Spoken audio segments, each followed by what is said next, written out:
자, 우리 진중권 씨의 얘기를 한번 보도록 하겠습니다. 진중권, 무섬노 사투리 일배 논쟁에 온 나라가 유치해지고 있다. 자, 페이스북에 손가락 모양 하나 갖고 집단 발작을 일으키는 것이나 말 끝에 글자 하나를 붙인 것 갖고 집단 발광을 하는 것이나 방향만 다를 뿐 두 집단이 동일한 DNA를 소유한 한민족임에 틀림없다. 아직 어린 아이돌 스타 하나를 잡아 5.18 재단에 바쳐야 만족들 하시려나? 그게 진정 5.18 영령들이 원하셨던 나라냐?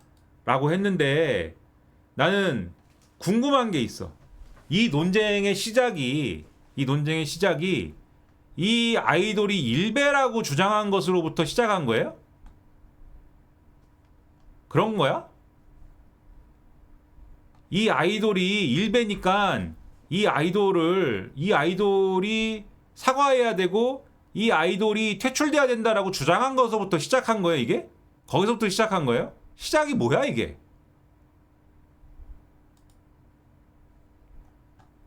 이게 뭐야, 지금? 시작은 뭐냐면은 시작은 뭐냐? 경상도 사는 어떤 사람이 자기가 이 영상을 보는데 이 PD하고 이 아이돌이 내가 볼 그 사람이 생각할 때 자기가 생각할 때는 일베식의 이 노노라고 하는 말투를 주고받더라.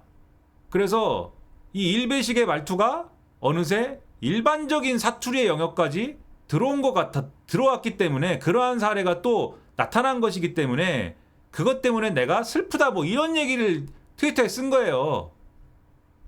그 내용에 이 아이돌을 뭐 퇴출시키라든가 이 아이돌을 무슨 내쫓으라든가 그런 얘기는 없어. 그리고 내가 아는 한 그 글이 올라온 이후에 그 글의 내용을 가지고 그래 이 아이돌을 퇴출시키자라고 집단적으로 주장한 흐름도 내가 알기로는 없어. 그 주장을 한 게 아니고 그렇게 논의가 진행이 될까봐 아니에요. 이 말은 그런 게 아니고 일베 말투가 아니고요. 원래 그냥 경상도 사투리를 쓴 거예요. 라고 사전적으로 방어를 한 거야. 사전적으로 방어를 해가서 아니 내 얘긴 그게 아니고 이거는 내가 그 얘기를 하려고 그런 게 아니고 노라고 하는 걸 일베들이 마구 쓴 게 일상적인 사투리에까지 스며들었다는 얘기를 하는 것이다 라고 또 했는데 사람들이 와가지고 아니 아이돌 미래를 망치려고 그래 당신? 이렇게 하면서 논쟁 구도가 이렇게 된 거지. 그 내용에 아이돌을 퇴출시켜라가 없었어. 지금까지 내가 알기로는 이 아이돌이 일베다라고 얘기한 게 없다고 지금까지. 근데 왜 갑자기 진중권이 나와가지고 내가 얘기하는 건 이거야. 갑자기 왜 진중권이 나와가지고 왜 말 끝에 글자 하나 붙인 것 같고 집단 발광을 하느냐 이렇게 왜 얘기를 하는 거야. 이렇게 얘기를 하려면 사람들이 이 아이돌한테 가가지고 너 왜 끝에다가 노를 붙이냐, 너 왜 끝에다가 노를 붙이면서 왜 일베 말투를 하고 있어, 뭐 이런 얘기를 하고 있어야지. 이게 그런 주장을 하고 있어야지. 이게 뭐 그 어떤 이런 그 일침을 놓을 수가 있는 건데 그런 상황이 아닌데 왜 이 연병을 하는 거야. 아이 이해가 안 된다 난 진짜. 뭐냐 도대체. 근데 이런 게 굉장히 많아. 이런 게 굉장히 많아요. 나는 어떻게 표현하고 싶냐면 딱지를 붙인다라고 하는 딱지를 굉장히 많이 붙여. 예. 딱지를 붙였대. 그 딱지를 붙인 적은 없거든 사실. 어떤 사안에서. 자, 딱지를 붙인다라고 하는 딱지 붙이기. 자, 이게 굉장히 많아요.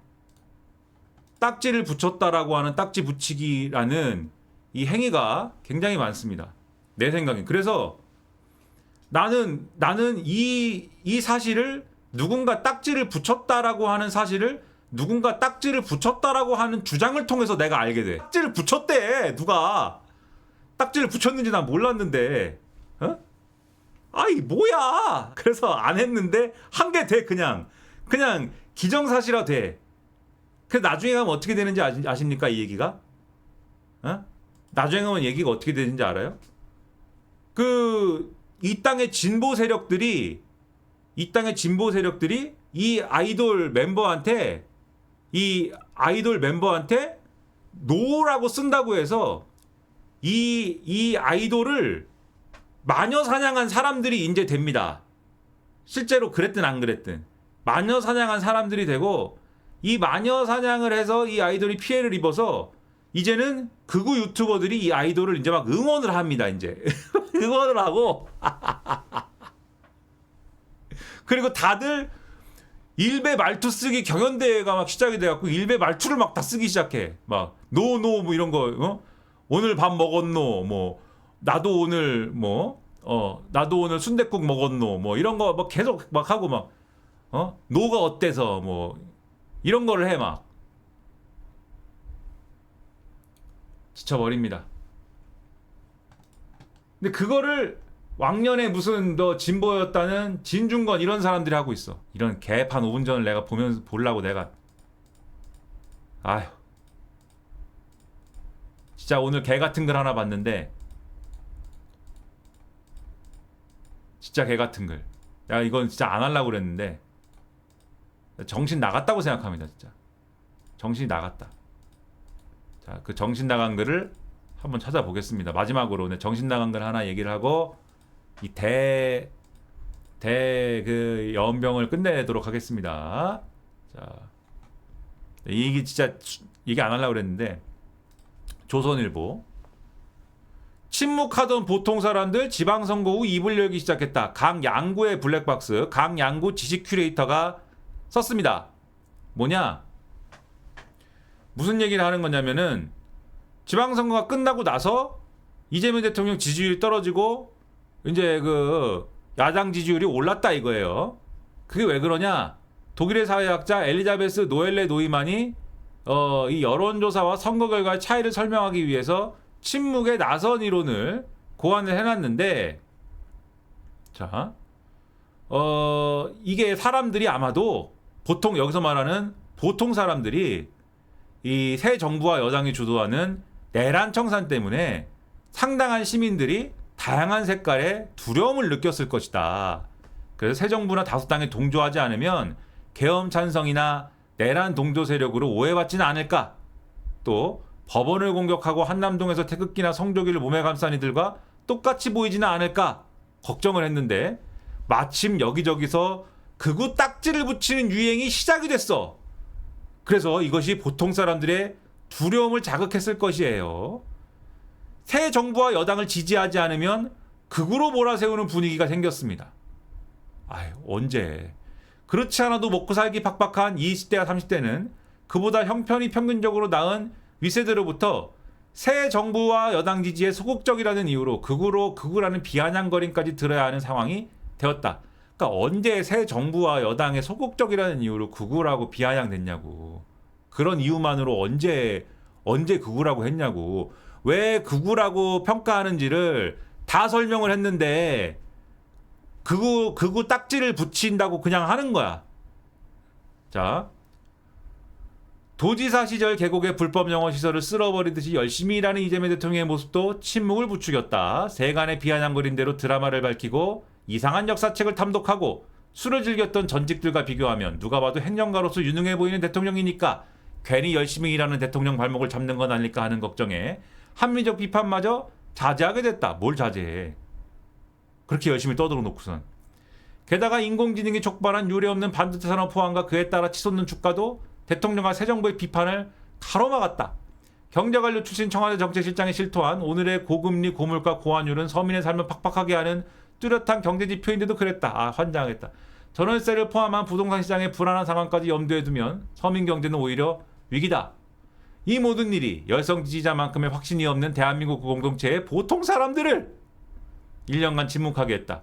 그간 대통령을 웃음짓게 한 높은 지지율과 서민의 삶이 어떻게 되든 말든 내부 권력 투쟁에만 골몰하다가 급기야 자기 당이 배출하는 대통령까지 공격하는 집권여당의 오만한 모습은 그 침묵의 결과다.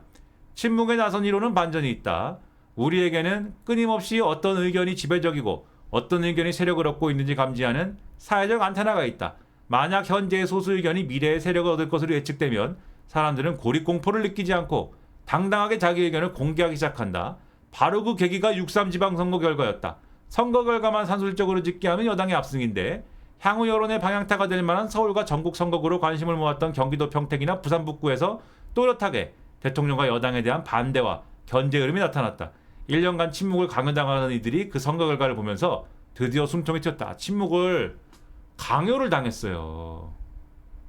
이렇게 공동체에 침묵하던 다수가 일단 말문을 열기 시작하면 이게 침묵하던 다수야. 여론이 결코 지난 1년처럼 움직이지 않을 것이다. 이런 역동성을 감지했는지 여권 내 기득권 세력의 대통령 길들이기도 시작이 됐다. 그간 이들이 대통령을 꼭두각시 정도로 취급해온 속내마저 드러내면서 말이다. 누구보다도 성공한 대통령이 되고 싶어하는 이재명 대통령이 어떻게 대응할지 궁금하다. 이거를 지식 큐레이터인 강양구님이 이렇게 지금 썼습니다. 나는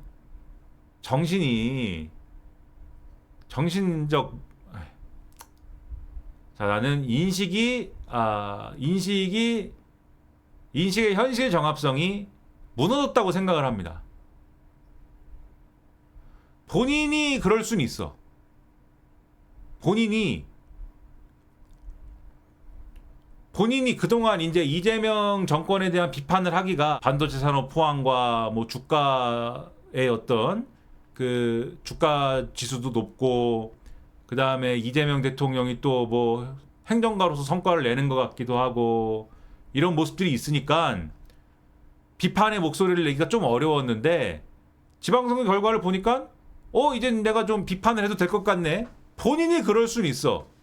본인이 그럴 수 있는데 이 사회에 침묵하던 다수가 이제 말문을 여는 거냐 그게? 여론조사 수치만 봐도 그게 침묵하던 다수가 지금 그러는 거냐 그게? 근데 이렇게 얘기합니다. 근데 이렇게 그랬습니다. 근데 이게 뭐냐? 아까 얘기한 그 극우적 세계관으로 연결되는 통로가 되는 논리 역할을 해요. 이런 게 침묵하는 다수가 이제 목소리를 내기 시작했다. 그것은 뭐냐? 독재에 항거하는 것이다. 이런 식으로 이분이 문재인 정권 때 했던 일은 뭡니까? 조국 흑서였죠? 난 뭐 조국 사건에 대해서 조국 사태에 대해서 비판하는 거는 할 수 있다고 봐요. 근데 거기까지만 해야지. 거기서 뭘 했냐면 문재인 정권이 파시즘이다라고 했습니다.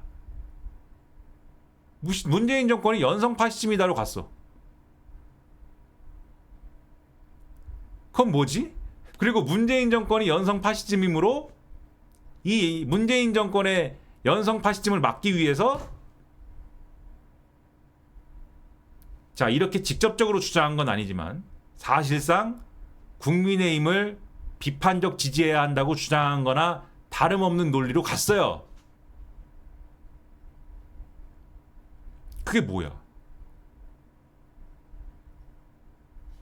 장난하는 겁니까? 또 그러려고 그러는 거야? 또 그러려고.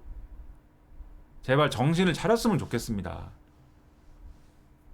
문재인 정권이 문제고 이재명 정권이 문제면 그러면은 뭐 다른 제3 세력이나 제3의 정당을 지지를 하세요. 그 어디가 됐든 그러면 되잖아. 최소한 뭐 기본소득당을 지지하든지 진보당을 지지하든지 아니 뭐 정의당, 노동당, 녹색당을 지지를 하든지 뭐 어디를 지지하든지 해라. 마음에 안 들면. 근데 이재명 정권이 마음에 안 들고 문재인 정권이 마음에 안 든다는 이유로 국민의힘을 지지하고 윤석열을 지지하고 한동훈을 지지하는 게 그게 잘하는 짓이냐 그게? 지금 그러려고 하는 거잖아 지금 이거. 똑같은 잘못을 왜 또 하냐고.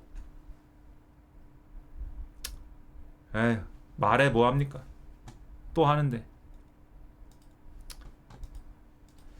침묵하는 다수가 뭐 목소리를 내기 시작했다는데 뭘 내가 더 얘기하냐. 아휴 난 지겨워 죽겠다 진짜. 피곤합니다. 자, 아무튼 자, 이런 또 슬슬 시작을 했는데, 그래서 얘기 안 하려고 했지만 우리 또 진 교수님이 나오셔가지고 저 또 딱지를 붙인다는 딱지를 붙이기 시작했기 때문에 한번 또 말씀을 드려봤고요.